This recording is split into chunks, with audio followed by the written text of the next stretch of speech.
This is Lasting Conversations, and I'm your host, Heather Lockett. We're going a little bit off-road today, but not off track. We're in the middle of a hurricane, not only metaphorically, but a little bit physically here in South Florida. Today is election day. We are having a hurricane warning. We're in the middle of holiday season, and things are up. It's a bit swirly. So I'm going to start with that with my guest, Janine Stella. And Janine is host of her own very popular podcast show called Skulls and Stilettos. And she's a producer here at Pod Populi, which is the company launching my show. So first, hi, Janine, and welcome. Hi, Heather. Thank you so much for having me. It's a pleasure to be with you. Thanks very, very much. Let's start with the centering. Let's start with what's happening around us quite literally right now. And how do you stay centered when all hell might be broken loose? And this is going to lead me to your actual show and the folks that you hang with.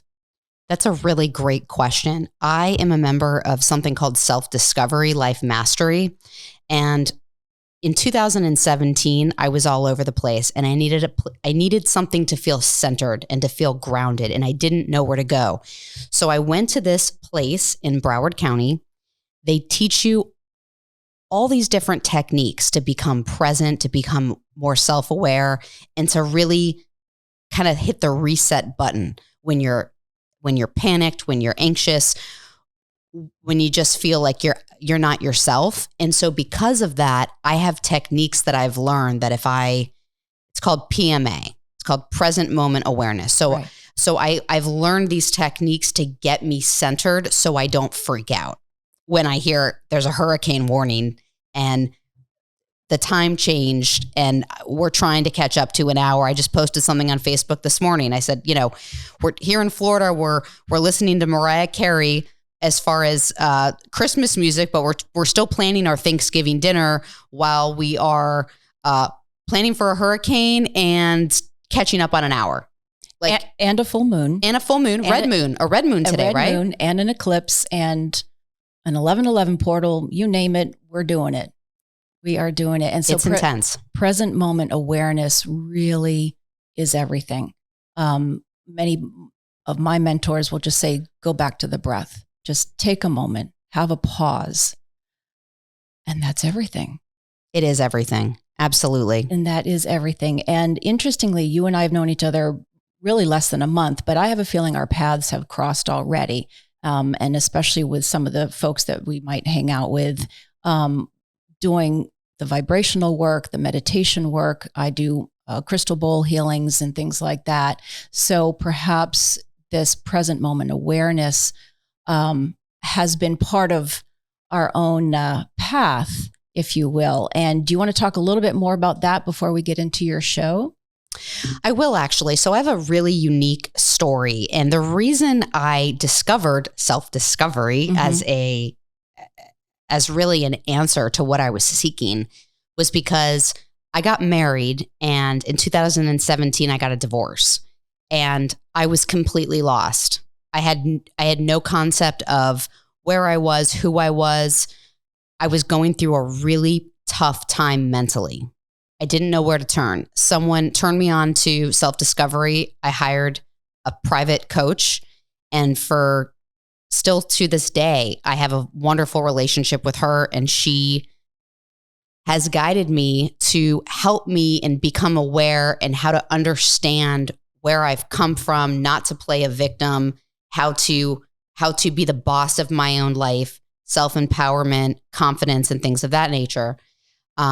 And because of that awareness, I was able to get back together with my ex-husband, which in hindsight, we never should have gotten divorced. We probably could have worked it out. Unfortunately, neither of us had those tools to center ourselves and take that breath and understand that sometimes you're looking at things from a different perspective, but maybe neither of you are wrong. There's no blame game. It's I did this and I did this. Why don't we just own it?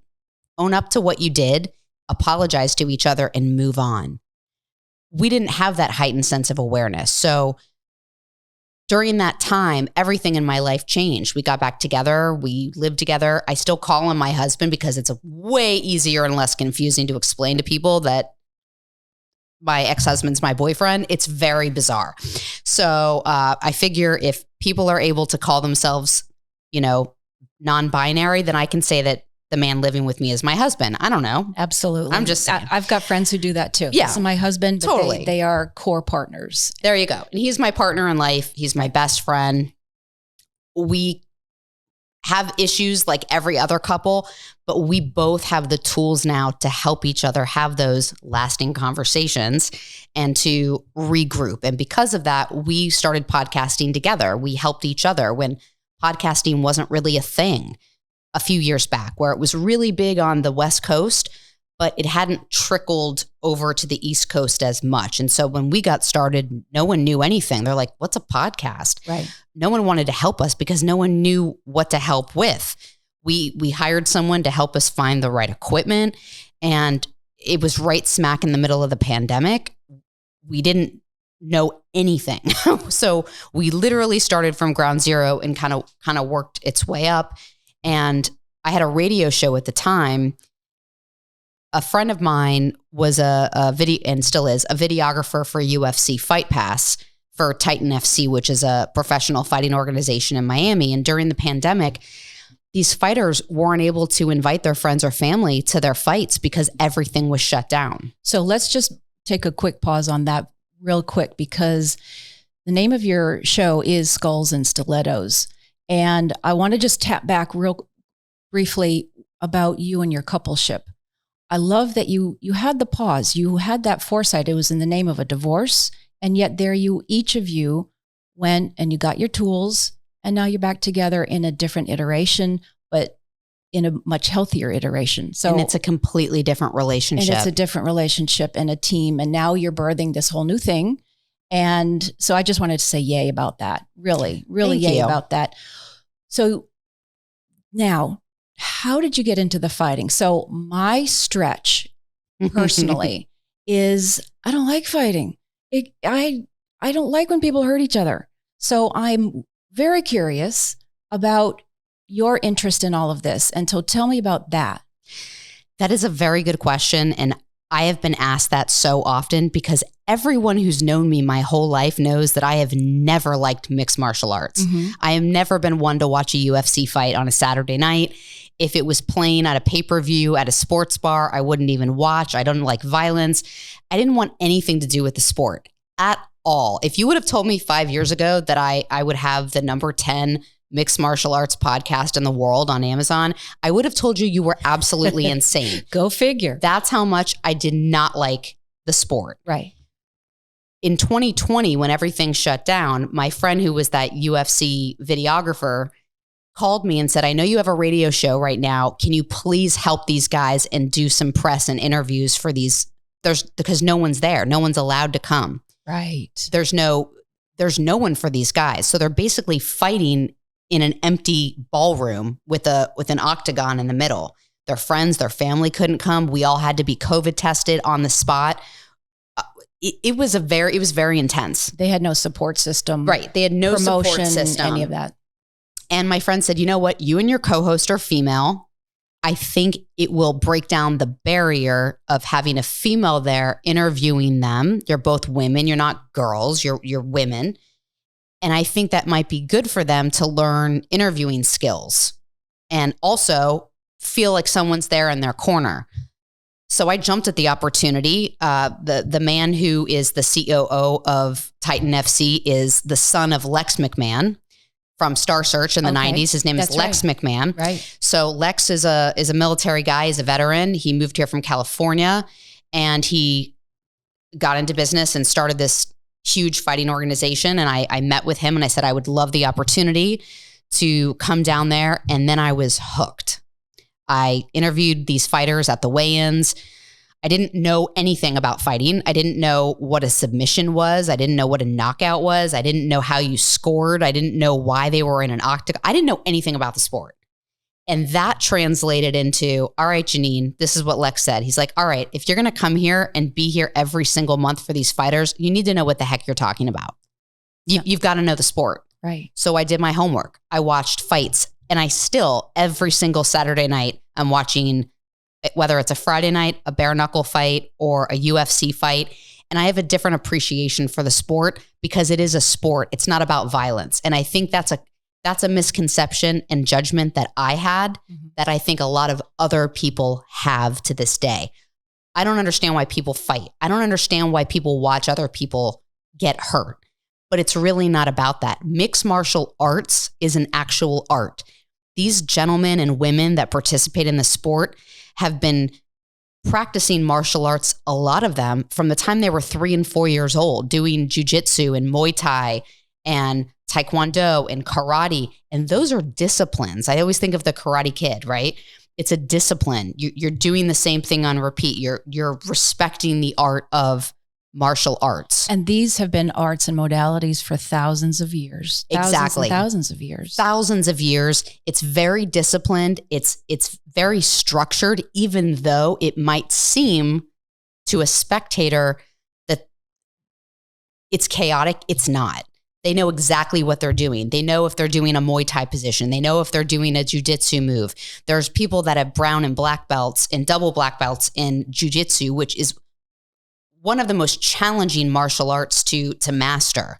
And both male and female, I've gotten to know these fighters, and they train. I mean, they train from the moment they wake up to when they go to bed. What is their passion and their drive?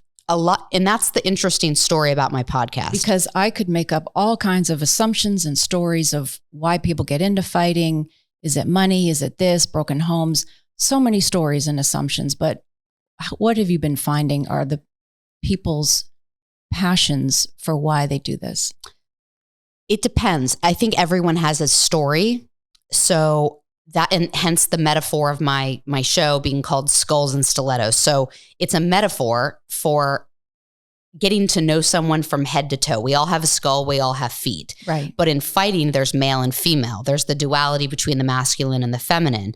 So I wanted to create a podcast that incorporated those two. And we all have masculine and feminine qualities about us. But what's the real concept of why people get up and work 8 hours in a gym and do drills and are constantly training?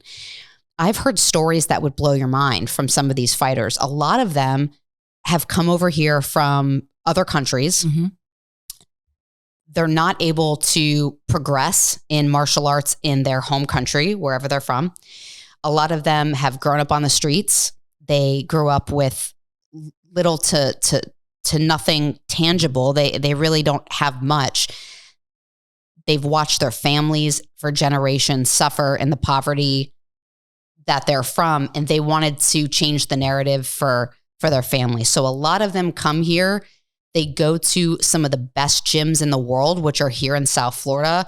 If you're a mixed martial artist and you're a fighter and you train in Florida, chances are you're going to one of the big gyms. Like there's Sanford MMA, there's ATT Sunrise, there's ATT Coconut Creek. There's all these different gyms, American Combat Club in Boca. And I've only known that because I've gone to these gyms. I've seen where these people train. It is unbelievable. And they really embrace these fighters as a family. They have a culture. It's a different culture. It's just like how a corporation would have a culture for their employees. Right. Gyms have a culture. It's like a sports team. When you belong to a certain gym, if you say, I go to MMA Masters, people know you go to MMA Masters. It's a whole culture. They know who fights there, who's professional, who fights in the UFC, that's part of that gym, who you train with, who your peers are, who you're sparring with to prepare for your fights. Everyone knows everybody in the fighting world. And that's just the reality of it. But it's that whole culture. There's actually a gym in Miami called the Goat Shed Academy, and they're actually doing a Netflix series. I was really blessed to be able to interview the owner. His name is Asim. He is a Muslim American who he was a jiu-jitsu master. He was a mixed martial artist and decided to open a gym in downtown Wynwood in Miami. Mm-hmm. And he will literally let these fighters live in the gym. They have nothing. They come over here from other countries. They don't speak English. He's like, listen, if you want to train, I want to help you. You can live in the gym. You can sleep here. You can use this as your home. And this whole Netflix series that he's creating is about this goat shed culture, about family and about helping each other. And that's what I have found. I don't find that it's a violent sport. Mm-hmm. I find that their why behind what they do, whether it's for their family, their children, a lot of them grew up on the streets and were incarcerated for fighting in America. Mm-hmm. What do you do when you know nothing but fighting in the street? Well, you either get good at it and get paid for it or end up back in jail. So a lot of fighters in America were incarcerated for drugs, for whatever the case may be, but a lot of violence. And when they got out of jail, they realized that they needed to have a discipline and channel that anger into something bigger than themselves, which was mixed martial arts. And now they're actually providing for their families, doing something that they love to do. And that's exactly shifting the narrative in their own lives, for their family, and perhaps even for the sport. Absolutely. And do you have any favorite moments, or I can't believe this moments? Share some of that. My all-time favorite moment, which I've talked about so many times on my podcast, and I'm actually blushing, is I would probably say, so Kamaru Usman is my favorite fighter. He he was the welterweight champion of the UFC. He actually, I say was because he just got beat by Leon Edwards, who actually took the welterweight title. However, Kamaru Usman is, he's called, he's Nigerian. He's sexy. He's good looking. He's arrogant. He's everything a fighter should be. And he's really good at it. Well, when I was interviewing for Titan FC, his younger brother, Muhammad Usman, was competing for the belt for the heavyweight title. So, and this was right after his brother Kamaru just won the welterweight belt in the UFC. And so I was really excited to interview his brother, but I was also excited. I'm like, what if his brother's in his corner? What if his brother's going to come to his fight? Sure enough, Kamaru Usman walks into the Intercontinental in Miami. I am flipping out. I am stalking him like a schoolgirl. I am absolutely insane and my husband's like, oh my God, Janine. And it's not because of who, I'm just like starstruck by this guy. You're fan. Totally, like fanned out, right? Yep. Fangirled out. So there's a picture, and we were all wearing masks at the time because this was in 2020. Mm-hmm. So my husband took a picture of after the fight, after he won the belt, Muhammad Usman, who's huge. He also just won the Ultimate Fighting Championship. They're both superstars, both brothers. But before that, he had to start small. So Titan FC, that was his professional fighting organization. So I have a picture, and I'm like 5'0", and they're very tall.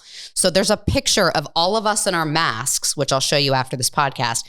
And I go like this to hold both of them. Right. So I'm holding Kamaru on this side, and I'm holding Muhammad on this side.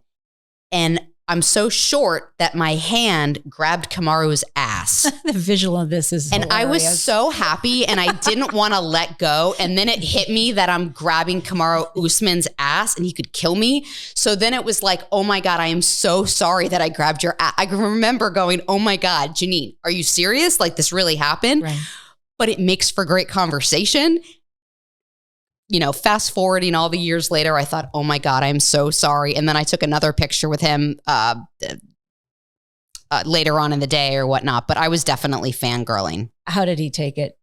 He was fine, but he's married and has a beautiful daughter, and he's a family guy. You know what I mean? But I still am friends with Muhammad Usman to this day, his brother, who's a rising superstar in the MMA community. And the people that I've met would blow your mind. I mean, people that have coached these fighters that are UFC veterans. I'm very good friends with Dean Thomas, and Dean Thomas is UFC royalty, and he's the commentator for UFC. So if you tune in to UFC on a Saturday night, you're going to hear and you're going to see Dean Thomas commentating. And I got the opportunity to go to his house in Port St. Lucie and interview him in his garage where he works out. And it was so cool. That's really, really cool. Really neat. Your trajectory went from, here's a funny idea that you got thrown into, and now less than 2 years later, it's really grown exponentially. It is. And I started my podcast, but before that I had the radio show. And then I joined what's called the Fight Mixer TV. So Fight Mixer TV, we are a group of hosts, and we are under that Fight Mixer umbrella. So Fight Mixer TV is mostly I'm the only non-fighter that is a host. There's 5 or 6 shows and everyone has a different take on martial arts, but we're all martial arts related. And it's a lot of fun. We have a blast. We have a great show. We interview people from all walks of life and we have fun. We're starting up again this season at the end of November. So we're super excited. I have so many questions swirling around because this is a world that I'm not familiar with. But when you're talking about the family and the camaraderie, I get that completely. And it's the same in the theater world or car dealerships or whatever your own hospitality, whatever your world is.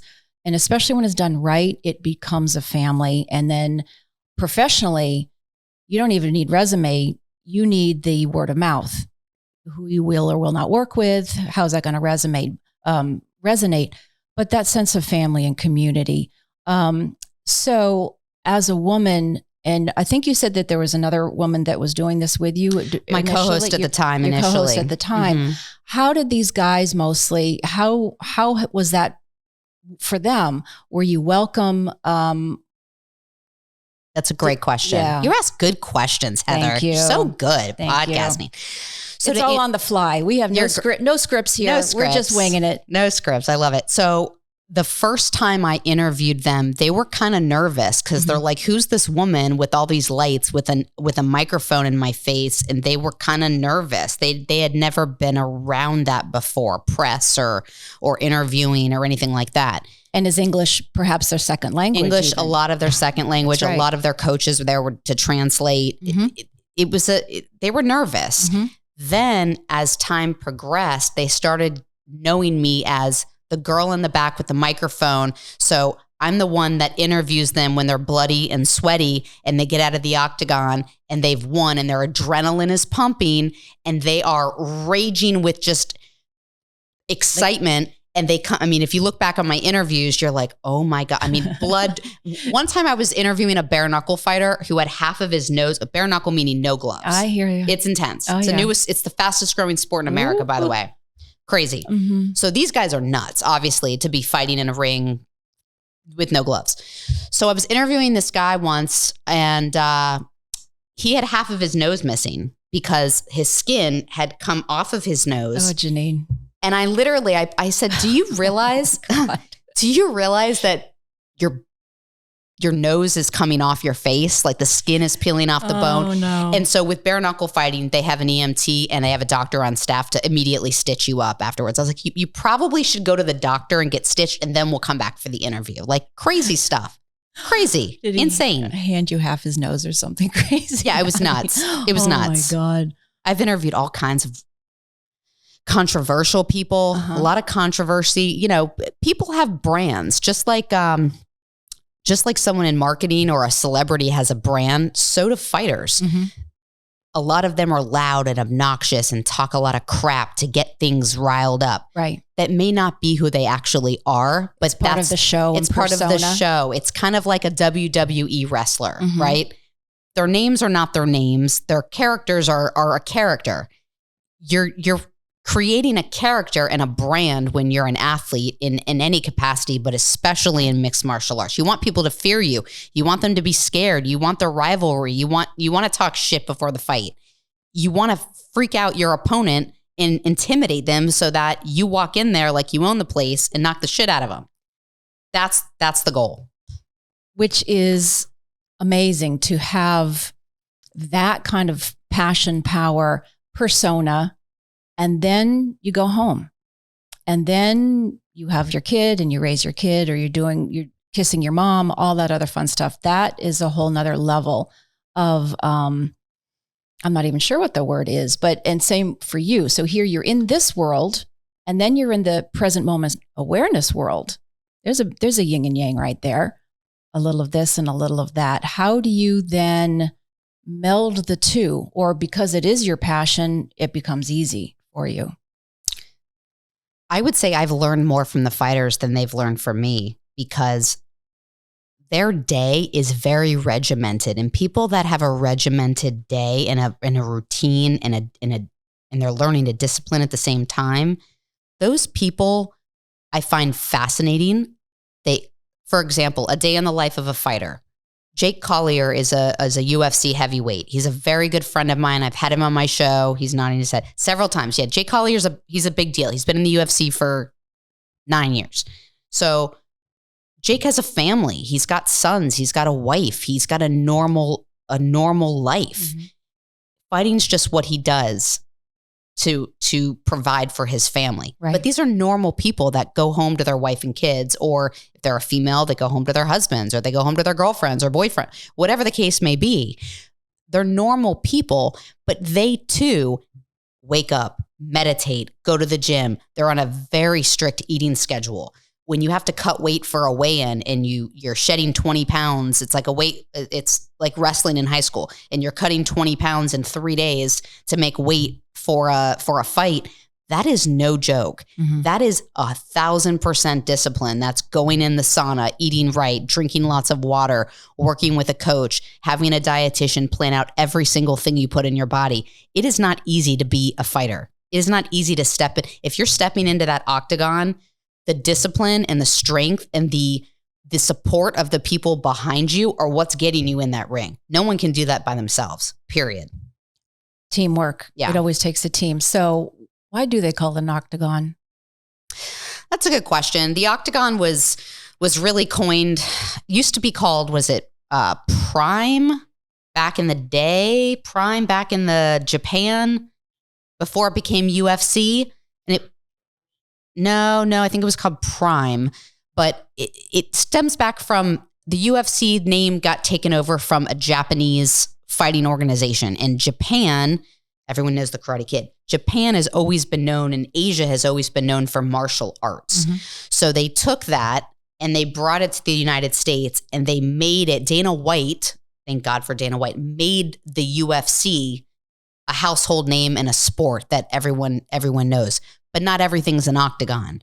The bare knuckle is called the square circle for bare knuckle fighting. Okay. The BYB, which is the Backyard Brawler Association, they are a bare knuckle fighting organization. They have it's called a trigon. So their ring is shaped like a triangle. It's called a trigon, which makes it that much more difficult. You have no place to hide when you're in a ring and you're punching someone. They're all different. So it's not necessarily always an octagon. That's what they adapted. But different organizations have completely different rings, and they want to trademark that, and some might have a hexagon or whatnot. It just depends on the sport. This is completely fascinating and so outside my comfort zone. So I'm learning something new every day. It's outside of mine as well, so don't feel bad. No, I know. But it's this is what makes the world go round. It really, really does. And is there anything left on the table, left on the mat? What else would you like to share while we're here? So I was approached. Damon Feldman is actually the owner of Celebrity Boxing. So Lamar Odom, who was Kim Kardashian's ex-husband, is actually co-owner of Celebrity Boxing. And I actually, in the height of my game, last year, got the contract to be the official podcast for Celebrity Boxing. Very cool. Which was super cool. That ended because I was working with the Brawler Network at the time, and we all split up. Like, we all just dissipated. So we kind of lost that. But I've remained friends with Damon Feldman. I not only would like to be the official podcast for a fighting organization, but I'd love to be a ring announcer, or I would really like to be a ring girl, but like a super cool ring girl, not in a bikini. We're talking like a ring girl that wears like a clown outfit or some kind of weird costume or like a mascot and comes in and gets the crowd riled up because I'm curvy and I want to show it off. Right. But not for not for the aesthetics and bikinis like all the other ring girls are, but I wanted to be something different. No, but you have your big old black boots with the skulls on them and the whole bit. I want to, take my whole brand and my gothic attire when I'm in your flaming pink lipstick. Totally. And just like do it, it's fun. When I dress up, just so you guys know, I do go into character when I interview. I wear skull attire. I wear fishnets. I wear black boots. I wear I'm really obsessed with sugar skulls. So I'm usually in a red dress or a skull dress. I'm very edgy. It's my persona. Right. So we all have our thing, right? We all have what we like to do. Mm-hmm. That makes me happy and excited to do that, to put on a character. It's like a drag queen in a drag show. They become an alternate character. They get to dress up and use different makeup and wear different clothing. And that's what I love to do. Like broads in a brawl. Exactly. That's it. Broads in a brawl. Exactly. This is awesome. We could go on for a long time. That's a great name for a podcast. There you go. Great name. I'm going to pitch that to my podcast producer, actually. Thank you for that. My gift to you today. Yeah, I love that. Broads in a brawl. I got to say that 10 times fast. Broads in a brawl. I know that's intense, but that's awesome. A great name. Janine, thank you so much for coming. And everybody, thank you for listening. And please make sure to follow, like, review, and share this podcast and tell your friends. And if you'd like to be part of the conversation, send emails to podcasts@lastingconversations.com. This is Lasting Conversations. We get to the heart of everything.